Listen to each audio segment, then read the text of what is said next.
Welcome to Fast Effect Double Speed Magic the Gathering. Here we have Mark the Goblin King squaring off against Matthew on a Rug Madness deck. Once upon a time finds an Angie's Ravager. Commander card that I'm surprised has not been worth more. I mean, the card is incredibly strong for what it is. Badlands fetched up. This build of Madness runs a whole bunch of dual lands that rarely see play. Faithless Looting gets a pair of Root Wallas. Oh, wow. And a Lion's Eye Diamond? Are you kidding me? Matthew has an Angie's Ravager and 3 Blazing Root Wallas on board. Mark has a Aether Vial, a perfectly reasonable start. But that is not what you need when your opponent has an unreasonable draw. Discarding for Angie's Ravager, another Angie's Ravager, so not able to use the Madness there. But still, a ton of damage coming in. And gamble. Will this find a Lion's Eye Diamond?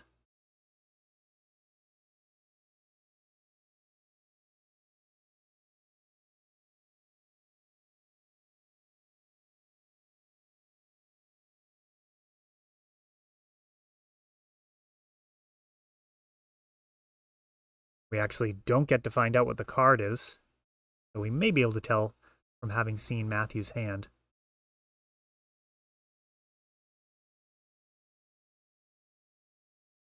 Anger goes to the bin. Must be nice. All of his guys going to have haste from here on out.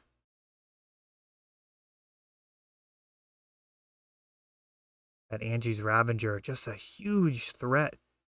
Both a discard outlet and an Ancestral on a stick. Not a bad body on it either. Not going to be easily cleared for several turns, as Mark primarily needs a whole bunch of goblins to work together, something like a Munitions Expert. Mog War Marshal, a solid card in the situation. Putrid Imp comes down. Double haste. We have a swing. Ox goes to the bin. Matthew draws into Lion's Eye Diamond. A Mog Fanatic. I like the blocks here. All of the Root Wall is about to be taken out very efficiently. Though I am not sure what the bigger threat was there. Angie's Ravager would have been better to eliminate. And Matthew playing very conservatively here. He doesn't use his Lion's Eye Diamond to escape the Ox.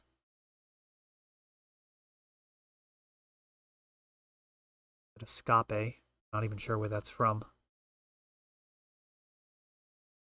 One of the movies my kids have watched. Something animated.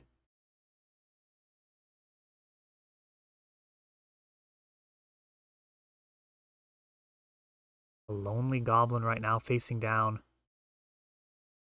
Incredible board. So it could have been more explosive. Matthew perhaps feeling like he was far enough ahead. Didn't have to go all out. Don't need to play around any type of graveyard hate game 1.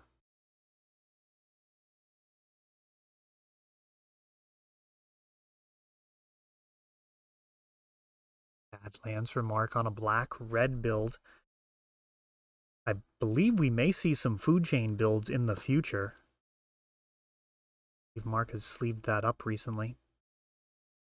Goblin Lackey gives a very real threat on the crackback.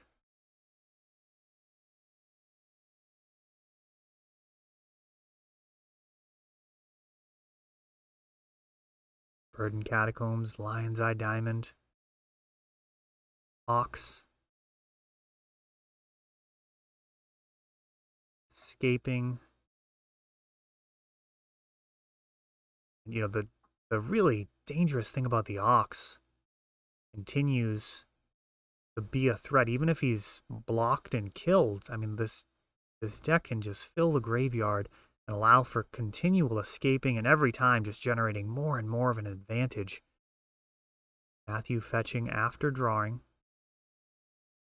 Maybe slightly suboptimal. It may have been better to thin the deck prior to drawing, but also possibly prefer to get more information before fetching a particular card. Vengevine and Basking Rootwalla, or Blazing Rootwalla. And that is going to be enough as Mark packs it in a hard-fought game one, but that was off the rails from the get-go. Matthew putting out over, I mean, it was really 8 power on that first turn, thanks to the pump ability on the Rootwallas. Goblins not opposed to being the underdog. You don't sleeve up Goblins if you always need to be a front runner. You're looking for some grindy games, some creature combat, and some general craziness.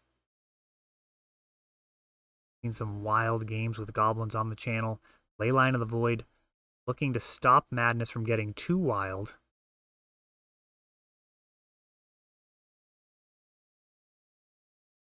Fortunately, it doesn't have exactly the synergy it might seem like it would have. It's not going to actually stop the Madness abilities. Rootwalla able to show up thanks to Lava Axe. Relic of Progenitus.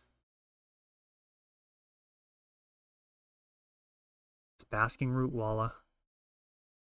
Just going to get in there for 3. Nothing better to do with his mana here, facing down a whole lot of graveyard hate. Relic Sacrifice, just a cantrip.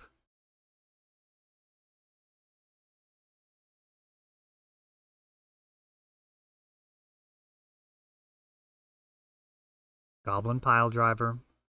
He is not what you want to see. You only have 1 Goblin on board, but he can quickly get out of hand with just a few teammates. Not able to block. Rootwalla would win in that combat. Lion's Eye Diamond. Now a Burning Inquiry.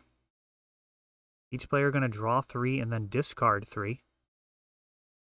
Could make pretty wide array of outcomes. Hollow one would be very dangerous.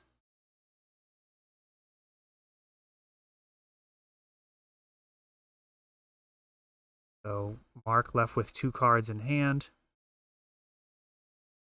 Now doing the work of eliminating some cards for Matthew, but he has a whole bunch of mana left available. Gets a Rootwalla.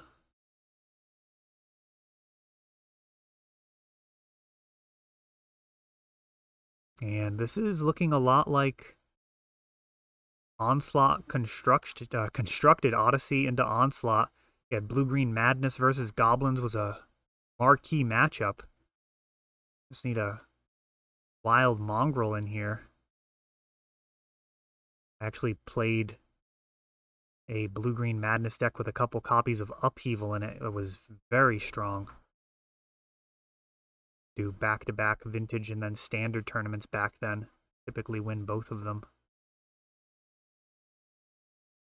The Psychotog deck was very good, but Madness gained a lot with those couple of copies of Upheaval. That was really the main strength of the Tog deck, was just Upheaval and then win the game. Does answer all the permanents. Bloodstained Mire. Whole lot of mana.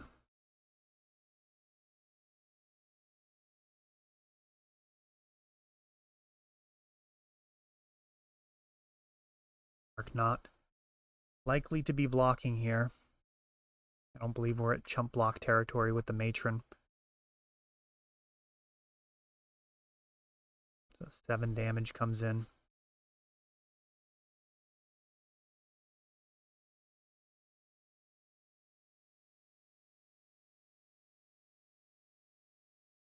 Skirk Prospector.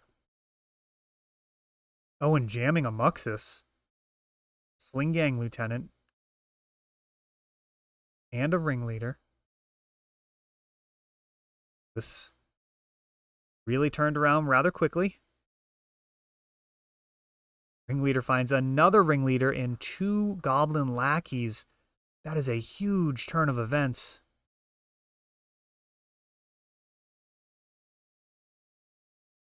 And I am not going to lie, that may just be it. We may be seeing a 3rd game, as these Basking Root Wallers really don't line up very well. Hollow one at 5 mana. Not ideal. Just a 4/4. That is not going to be big enough in this situation.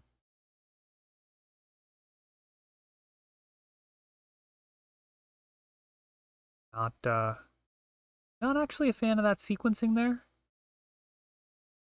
Playing those lackeys before the Ringleader doesn't make very much sense. Might as well Ringleader first and see if you draw something that you'd rather cast. Like a Skirk Prospector, for example, could allow you to just win the game on the spot. But I think Mark's going to be so far ahead. Going to be fine. This Lion's Eye Diamond could be utilized for some pumps. Not going to be the case. A lot of this board is mopped up.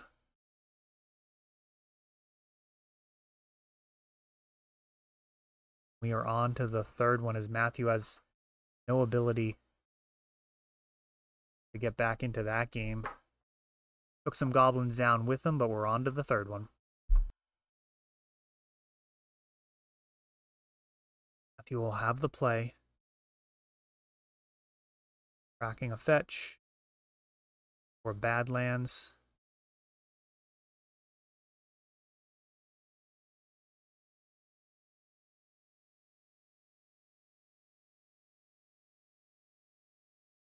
Time to loot. A Burning Inquiry in hand. Anger goes to the bin. Putrid Imp. Lion's Eye Diamond.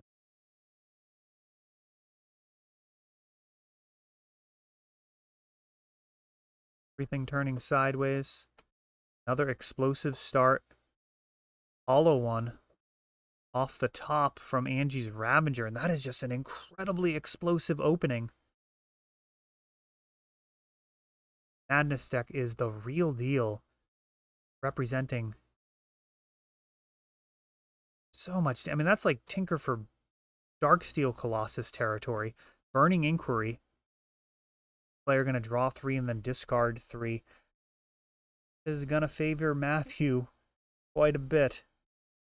Now, occasionally, this card will totally screw over your opponent, hitting their lands. Not something you really are counting on, but you know, you'll take those extra wins when they happen. And doing the selecting.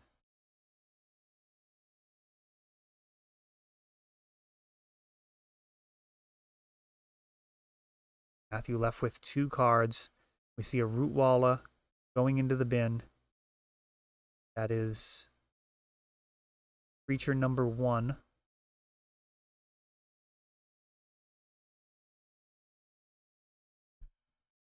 Everything turning sideways. Another Rootwalla goes in, which brings back Vengevine and draws 3 more cards. This is just working flawlessly here for Matthew. He draws a Lion's Eye Diamond on top of it. Is that going to be the end? Here he's able to make a land drop, passes the turn, doesn't even play the LED.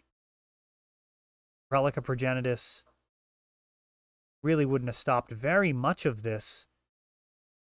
That graveyard, the dangerous zone for Madness, but most of it is being discarded into exile anyways. It is pretty difficult to interact with. We see some of these powerful sideboard options from Matthew. Firestorm, a particularly scary one. And hopefully we get to see some more of this Rug Madness deck. I mean, this has picked up some incredibly strong additions over the last couple of printings.